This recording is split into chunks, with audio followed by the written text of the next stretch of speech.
Hello everyone, welcome to Aptipus Academy for Civil Services. Today I am here to cover the most important current affairs that were there in the past 3 days in different newspapers such as The Hindu and Indian Express, and this editorial analysis is going to be very important for all 3 stages of UPSC, and apart from UPSC this editorial analysis is going to be important for all the government exams in India. So having said that, let us begin the analysis.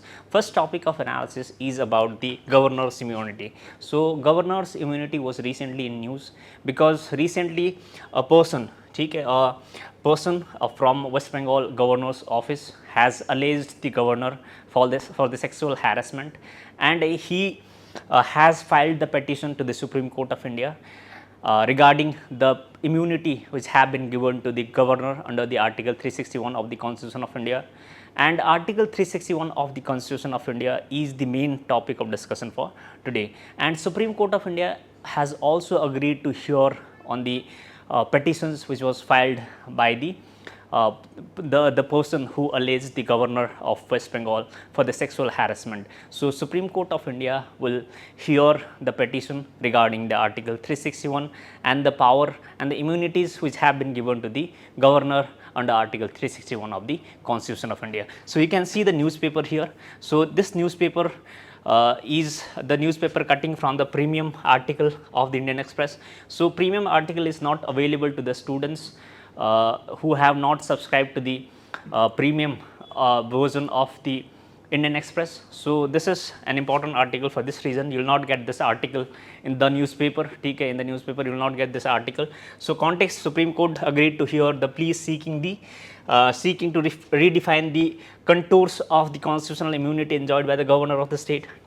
So what is there in the Article 361? So before we go deep into the analysis of Article 361 and the immunity, we need to understand what is there in the Article 361. So Article 361 basically contains the provisions related to the immunity to the governor. So immunity has been provided to the governor, and Article 361 says that the governor of the state shall not be answerable to the any court for their existence, exercise and performance of powers and duties of his office for any act done or purporting to be done by him in the exercise and performance of those powers and duties, unless it is by the parliament for the impeachment from the office. That means the governor of the states are not answerable to any courts for the exercise of its powers while the governor is in office. So that is the main immunity that has been given to the governor under Article 361, and the provision further says that no criminal proceedings whatsoever shall be instituted against the governor. No process of the arrest or imprisonment can take place while the president or the governor holds the office. So this Article 361 provides immunity not only for the governor of the state but also for the President of India, and what it says is that no criminal proceedings shall be constituted against the President or the governor of state while they are in office for any act they have done in their official capacity. So if they have done any act in their official capacity, then they will be not be then they are immune from the criminal prosecution. So that is an important point, and so far as Article 361 is concerned, 3 kinds of protection has been provided to the governors. First one is the protection from the criminal proceedings. So we just said that no criminal proceedings can be instituted against the governor or the President of India under Article 361 so far as or as long as the governor is in the office, and there is no provision for arrest as well. So Article 361 subclause 3 says that no arrest or imprisonment process can be issued against the president or governor during their term of office. So during their term of office, no arrest or imprisonment warrant can be issued against the governor. So this is provided in Article 361 subclause 3. Protection from the civil proceedings as well, not only the criminal proceedings but also from the civil proceedings, governors has been provided the immunity, and the immunity provided for the governors under the criminal proceedings and for the civil proceeding is different. The criminal proceeding, under the criminal proceedings, they cannot be arrested, they cannot, no criminal proceeding can be started against the governor, but civil proceeding can be started against the governor, but that civil proceeding, before the civil proceeding starts, the governor has to be informed, they have to be given a notice of 2 months. So, this is the main provision. Okay. So, no civil lawsuits can be filed against the president or the governor of state during their term of office for any personal acts until 2 months after the giving return notice. Okay. So, if 2 months return notice is given to the governor, then the civil proceeding can be started. Okay. So, this is main provision, and the article protects the president and governor from the criminal prosecution and bars from the judicial scrutiny of their action, and article 361 is an exemption of the right to equality under article 14. Okay. So, article 14 what it says is that there is a right to equality for everyone, okay, irrespective of religion, race, caste, place of birth, color, etc. Okay. But article 361 is an exception of that. Okay. So, this is an important point, and now moving on to the origins of governor's immunity. The protection given to the governor and the president can be traced to the Latin maxim rex non potest peccare. Okay. So, that means the king can do no wrong. So, this is the origin. So, okay. So, as per this theory, the king can do no wrong, which is the history of which can be traced to the Latin maxim rex non potest peccare. Okay. So, as per this, king cannot do wrong, that means the honorary head of the state or the president or the governors cannot do wrong. Okay. So, for this reason they have been provided the immunity. So, this is the basic premise or the origin of the governor's immunity, and so far as articles related to the governors are concerned, so you have to know these articles are important so far as prelims is concerned. So, in the prelims you need to know the articles of the governors, since the governor's immunity was in news. You need to understand about the what is the provisions in the article 361. So, apart from article 361 you also need to know about the provisions related to the governor and the powers of the governor and the office of the governors as well.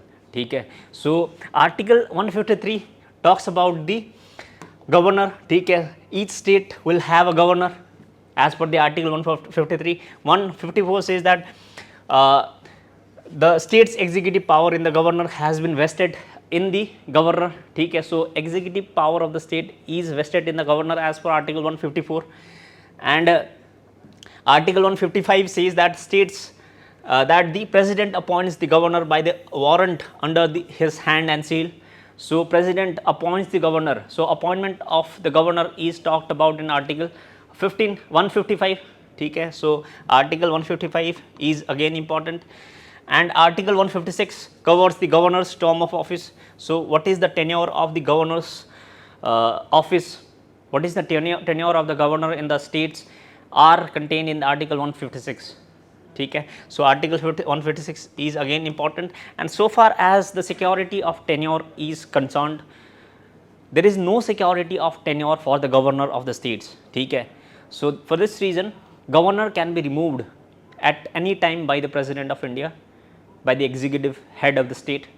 Okay. So, there is no security of tenure for the governor. So, you have to know this point, and article 157 states that to be eligible for the appointment, a person must be an Indian citizen who is at least 35 years old. So, to be a governor one must be of 35 years of age. Okay. Article 158 says that it covers the conditions of the governor's office. What are the conditions under which there is governor's office in India, and article 159 covers the governor's oath or affirmation. Okay. So, what is the oath and affirmation of the governor, how is it to be taken, who administers the oath, etc. are contained in article 159.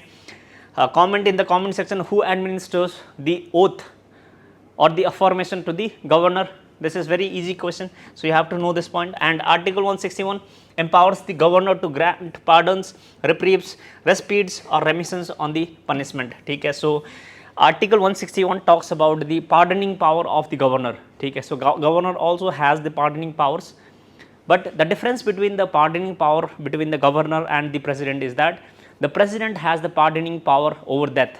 Okay. So, that sentence can also be pardoned by the president, but the governor cannot pardon the death sentence. Okay, so this is very important point, and this is article 72. And comment in the comment section which article of the constitution talks about the pardoning power of the president. Okay, so you have to compare the pardoning power of president and governor. Okay, and article 213 covers the governor's power to promulgate ordinance during the legislative recess. Okay, so recess means when there is no legislative procedure that is going on in the state, when the when the state's legislative assembly is in recess.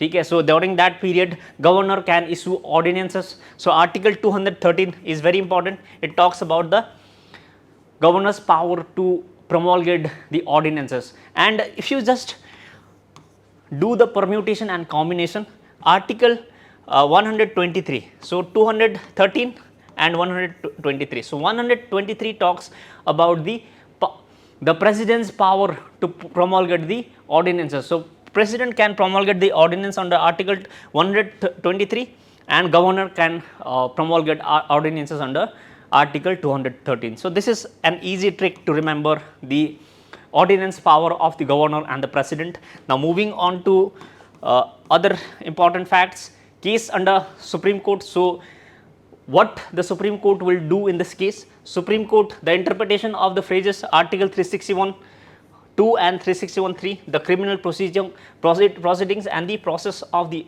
arrest or imprisonment is now before the court. The Supreme Court will now decide what constitutes the criminal proceedings, okay, and the process of arrest or imprisonment. So how the governor is to be arrested, if they have to be arrested, whether the criminal proceedings includes certain things such as the sexual harassment or not. Okay, so if the governor constitutes or commits some crime such as the sexual harassment, then how can such governor can stay in office? How can no proceeding can be started against that governor by the Supreme Court of India or by the police? Okay, so that is the question. Despite, even if the governor commits a grave crime, why is there no power to the police or the executive to arrest the governor, to issue the warrant for the arrest to the governor? So these are the questions which are before the Supreme Court of India, and Supreme Court of India will see the ambit of the definition of the criminal proceedings and the process for the arrest or imprisonment, okay, which is contained in article 361(2) and article 361(3). The court will consider whether the process covers the registration of FIR, initiation of the preliminary inquiry, or the magistrate taking cognizance of an offence, which is a technical start of the criminal case. Okay, whether the police can register an FIR against the accused governor, whether the police can start the preliminary inquiry after registering the FIR, whether a magistrate can take the cognizance of the offence, whether it is a cognizable offence or non-cognizable offence, whether it is a bailable offence or non-bailable offence, etc., are to be determined by the Supreme Court. So how the process of the proceeding or proceeding against the governor is to be instituted is before the Supreme Court of India now. How they have to be conducted will be determined by the Supreme Court of India in this case. So this is going to be very important case for this reason. So West Bengal government's argument, what is there so far as the West Bengal's government's argument is there? West Bengal has argued that if no one of the aforementioned actions can be taken against the Governor Bose till that he demits office, it could lead to violation of rights and impact on the evidence in this case. So what the West Bengal government is saying is that if no criminal proceeding is started against the governor when he is in office, then governor might be fleeing away from the case.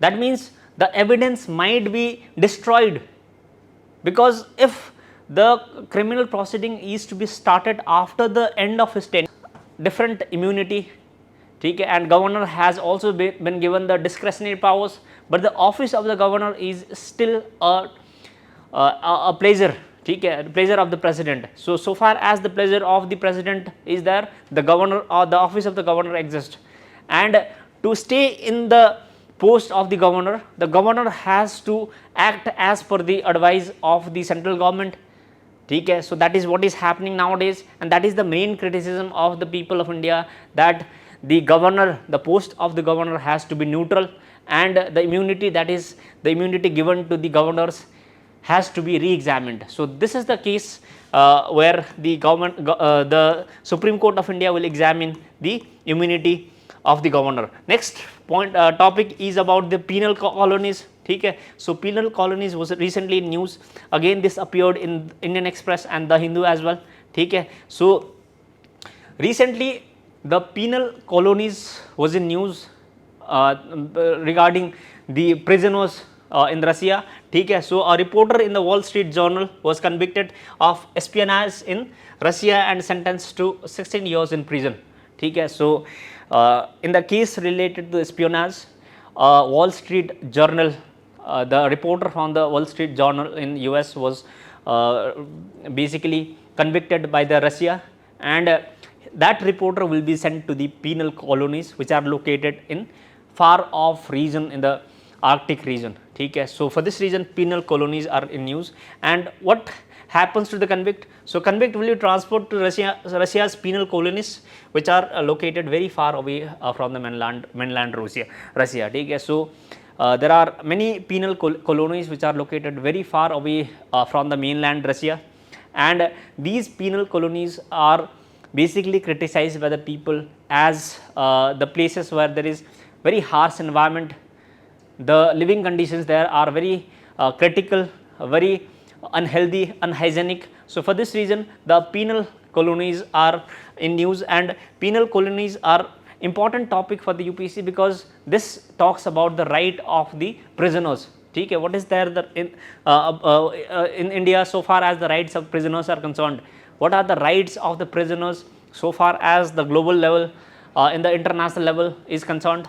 What are the rights of India, the prisoners so far as India is concerned, ठीक है. So this topic basically caters to that. So the penal colonies are basically settlements that isolate prisoners from society by placing them in the remote locations, often islands or colonial territories, ठीक है. So the penal colonies are basically the settlements which have been made for keeping the prisoners, ठीक है, and they are located in such an area where there is no access to the people. There are no roads to connect the penal colonies. For instance, if you can talk about India, there used to be a place called Kalapani, ठीक है. So Kalapani is basically called the cellular jail in Andaman.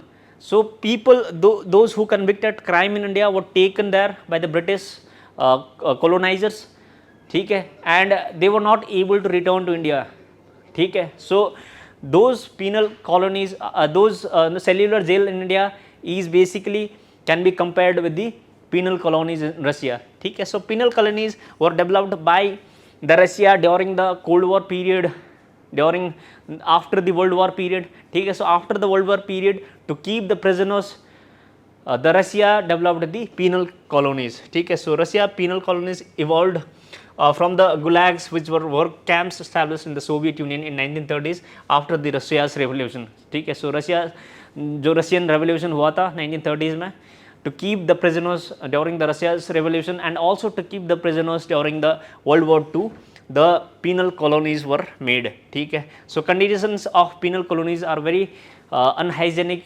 and very poor. We just discussed about it.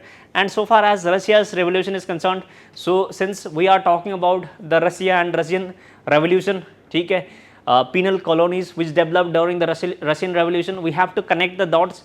And Russian revolution happened in two phases, February revolution and the October revolution, ठीक है. And what were the causes of the Russian revolution? The causes was the socio-economic factors such as industrialization, urban overcrowding, food shortages, and ineffectiveness of the Tsar Nicholas, ठीक है. So there was a regime of Tsar Nicholas in Russia, and to protest against the autocratic rule of the Tsar Nicholas, the people protested against the Russia, in the Russian Revolution, and there was social inequality. There was huge social inequality in Russia, due to which rich became richer and richer, and poor became very poor, and industrialization. So Russia lagged behind other Western states so far as the industrialization is concerned, and World War II. So World War II, in the World War I as well.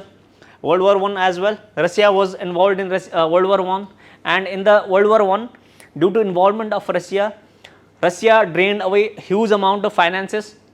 For this reason, there was lack of finances in the Russia after the World War I, and there was political repression. So Tsar Nicholas II, which was the ruler in the Russia, they suppressed the people. The rulers in Russia, Tsar Nicholas II, not only suppressed the people, they also suppressed the voices which went against the Tsar Nicholas. So for this reason, the political repression was massive in the Russia, and there was weak leadership as well. So for these reasons, there was a revolution which happened in Russia, and after this revolution, Vladimir Lenin, so the Vladimir Lenin came into power. So Bolsheviks, so you have to know about the Bolshevik. So Bolshevik revolution were the people, or an organization. Bolsheviks were the people which were made by the Vladimir Lenin. So Vladimir Lenin brought about many people in Russia to protest against the Tsar Nicholas. So this is the October Revolution, and February Revolution was also led by him. And after this Russian Revolution, there was a world's first communist regime. So world का पहला communist regime आया Russia में. So that is an important point. So that was led by the Vladimir Lenin. So this is an important point. So prisoner of India, so far as the prisoners, so this was the background of the Russian Revolution so far as the penal colonies are concerned. So far as the rights of prisoners are concerned, there are different rights given to the prisoners. For instance, the United Nations standard minimum rules for the treatment of prisoners, which are UNSMRs, outline some global rules for treating prisoners. How the prisoners are to be treated. They have to be treated with respect, non-discrimination, safety, separation, work, etc. So you can read all these facts. So work condition, work has to be provided to the prisoners. Separation, male and female has to be kept separately. So there are different kind of safety standards, non-discrimination, etc. are provided under the United Nations standard minimum rules for treatment of prisoners. And so far as India is concerned, the Prisoners Act of 1894 marked the first legal framework for regulating prisons in India. So rights of the prisoners in India are contained in this the Prisoners Act of 1894. So right to adequate accommodation. So prisoners have to be provided better accommodation. Well, standard of the living condition has to be good. And right to shelter and safety. Examination of prisoners by qualified medical officers. Separation of prisoners, we talked about it, male and female separation. Solitary confinement. So prisoners has to be kept in solitary confinement for more than 24 years. If the prisoners have to be kept in the solitary confinement for more than 24 hours, the medical officer has to review the situation of that prisoner.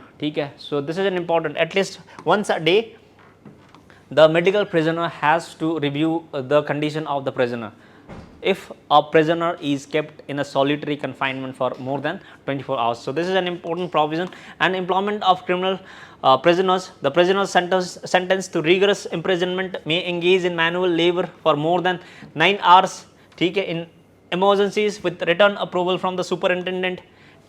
So the manual employment more than 9 hours is allowed. So these were all important provisions related to the prisoners in India, and constitutional rights for the prisoners. There are rights to the which are provided to the prisoners as well. Article 14 talks about right to equality. Article 22(1) of the Indian Constitution says that the no person who is arrested shall be detained in custody without being informed as soon as may be of the grounds for such arrest, nor shall be denied the right to consult or be defended by the legal practitioners of his choice. So, this is a very important article. As per the article 22(1) subclause 1 of the Constitution of India, prisoners are given the right to consult the legal practitioners, and they can also consult, they should also be informed about the reason why they are being arrested. Okay. So, this is an important point. So, right to be defended by legal practitioners is provided in article 22(1). Article 22, okay, article 20 subclause 2 of the Constitution of India guarantees that no person shall be prosecuted and punished for same offence more than twice. Okay. So, this is very important. So, this article 20 subclause 2 talks about the fact that if you are persecuted for a crime once, you cannot be persecuted for the same crime again. Okay. So, this is an important article, and article 39 subclause A provides for the legal aid to poor and weaker sections of society, including the accused prisoners. Okay. Even the accused persons or the prisoners have right to be consulted by the legal practitioners. Okay. Free legal aid is to be provided under article 39A, which is contained in directive principle of the state policy, and article 21 of the Indian Constitution states that no person shall be deprived of his life and personal liberty except according to procedure established by law. Okay. So, right to life is contained in article 21, and article 21, the right included in the article 21 has been expanded by the Menaka judgment. Okay. So, Menaka judgment, you have to read about it, and article 19 of the Constitution of India again provides for right to freedom of speech. Okay. So, prisoners can exercise only 2 of these freedoms. So, article 19 is right to freedom of speech, and there are a total of 6 freedoms. Okay. Out of these 6 freedoms, only 2 freedoms are provided to the prisoners. So, you have to know this point, this is very important, which is right to freedom of speech and expression under article 19 subclause 1A of the Constitution of India, and right to become member of association under article 19(1) subclause C. So, article A and C are only the right to freedom provided to the prisoners. Okay. So, you have to remember this point, this is very important point, and यहाँ पे जो right to assemble peacefully without arms, right to move freely throughout the territory of India, right to reside and settle in any part of India, these rights are not available to the prisoners in India. Okay. So, this is an important point, and now moving on to next important topic, which is the enemy property. So, this is enemy property is very important, because enemy property has been recently in news because Union government has begun the e-auction many of 12,611 enemy properties across the country, out of which 126 belongs to the Chinese citizens. So, recently enemy properties has been brought into auction by the central government, Union government. Okay. And there were as many as 12,611 enemy properties. Out of them 126 were the Chinese properties. Okay. So, what constitutes the enemy's property? So, before we move into the discussion, we need to understand what is the enemy property. Enemy property are basically properties which are left by the owners when some people residing in India migrated to country which India considers as enemy. Okay. So, enemy country is the country with which the India has been in war in the past. Okay. So, India has been in war with only 2 countries so far as India is concerned, which is the Pakistan and China. So, China and Pakistan are the enemy countries. Okay. So, so far as this is the definition of the enemy property. Okay. So, Enemy Property Act of 1968 basically defines the enemy property. The act enabled the state to regulate and appropriate the real estate belonging to those who left India and got the citizenship of countries it has gone to war with, that is Pakistan and China. Okay. So, they have migrated out of India and they have taken the citizenship of these 2 countries. Okay. So, word enemy signifies country that committed an act of aggression or declared war against Union of India. Okay. So, this is an important, and Enemy Property Amendment Act 2017 expanded the definition of enemy properties in India. It expanded the meaning of the term enemy subject, ठीक है, enemy form to include the legal heir or the successor of the enemy, ठीक है. So that means if enemy property is held by the legal heir of that person who have left India and taken the refuge in China and Pakistan, then that property is also included in the definition of the enemy property, ठीक है. For instance, there was a case, a Supreme Court judgment, ठीक है, which is related to the Muhammad Khan, ठीक है. So the act made it clear that once a property is declared enemy property, it remains so. The amendment nullified the Supreme Court judgment which ruled in favor of Muhammad Khan, son of erstwhile Raja of Mahmud, ठीक है. So Supreme Court in this Muhammad Khan case, what Supreme Court said is that the Amir stayed behind as a citizen and asserted claims over various properties that were original in his family's name, ठीक है. So Muhammad Amir was basically a person who was from India, but his parents fled to Pakistan, ठीक है, after the independence. So that means the property which is being held by the person which is the Muhammad Amir Khan is the enemy property as per the amendment, ठीक है. But the Supreme Court, what it said is that Supreme Court ruled in his favor in 2005, declaring him the rightful owner even though they have been declared enemy properties, ठीक है. So Muhammad Khan stayed in India, he had the property of his parents, ठीक है, he had transmitted that property, but as per 2017 amendment, he is not the rightful owner, but Supreme Court in this case ruled in favor of him, ठीक है. So this is very important, and this judgment, Supreme Court ruling in Muhammad Amir Khan, ठीक है, you have to know about it. And custodian of enemy property of India is an important important office under the Ministry of Home, ठीक है. So in the Ministry of Home office, this custodian of enemy property has been created to conduct the e-auction of the enemy properties, ठीक है. So India में जितने भी enemy properties है, that is being auctioned by this organization which is CP, ठीक है. And it is empowered by the Enemy Properties Act 1968 to take the custody of the enemy properties. Now moving on to other important issues with the enemy properties governance, ठीक है. So there are many vacant properties which are not being used, ठीक है. So there are denial of rights. Many people are living as tenants for 70 to 80 years in the enemy properties, but they have no rights. They are not the rightful owner of those properties. There are new arrangements, ठीक है. The proposed arrangement by the government is only 11 months, and it adds that the expiry of this period or the earlier termination, the licensee shall hand over the property, ठीक है. So as per this licensing norm recently released by Home Minister, the tenant have the right to live in that property for only 11 months, ठीक है. So new agreement, the new tenant agreement is valid only for 11 month, ठीक है. So after the 11 month, that the property or the tenant can be evacuated from that home, ठीक है. So these are the issues related to the enemy property.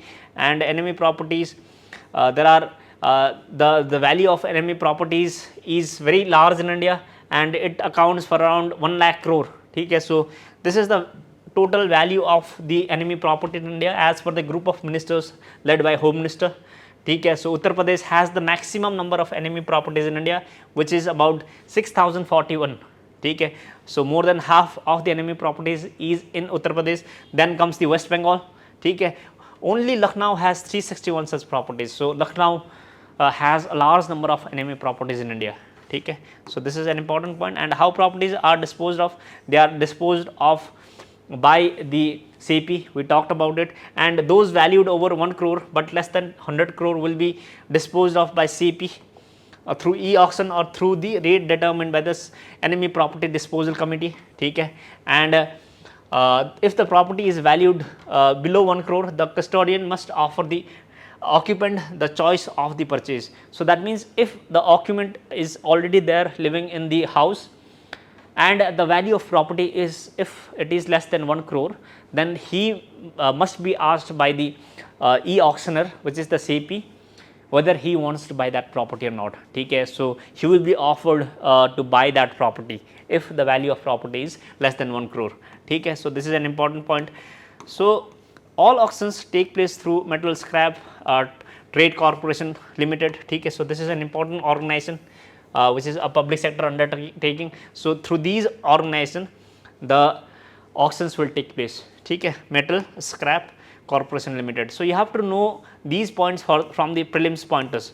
Okay. So these were all important points related to the current affairs that was there. So we covered three most important current affairs, which is the enemy property immunity given to the governors. Then we talked about the penal colonies and the rights of the prisoners in India. So these were all important three current affairs that was there in the past 3 days. So and these current affairs are going to be very important for all of you. So having said that, I am concluding today's session. We will meet again in the next video. Till then, take care. Thank you.